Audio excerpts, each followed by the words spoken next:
Think back to your time at Ball State, the people who believed in you, and the experiences that shaped you into who you are. Today's Cardinals are on that same journey, and alumni like you are a vital part of what makes Ball State University thrive. From being a mentor, to joining an alumni club, or hosting a class or lecture, or even a panel, the opportunities to give back are endless. The mentoring program is set to allow the students to drive the conversation. I've always wanted to give back to the people that have given me so much. If I can, mentor students and at least show them what life is beyond the classroom setting, that is really important to me. And I would encourage anybody to look into it because it's really valuable.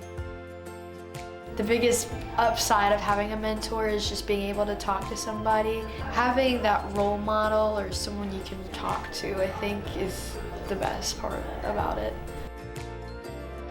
To me, the Alumni Clubs are a way to kind of engage back with the university.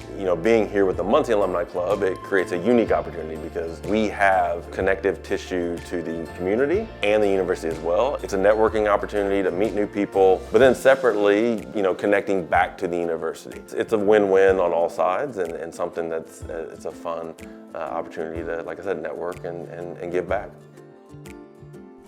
Getting involved is simple, and it all starts with you. Join Cardinals Connect, Ball State's virtual community. Let us know how you would like to be involved so when a volunteer opportunity opens, we can reach out. When you stay engaged, you open doors for students and yourself, sharing insights, inspiration, and real-world experiences that can make a lasting difference and help shape future Cardinals. Your story matters. Your connection matters. Stay engaged and help shape the future of Ball State University, one Cardinal at a time.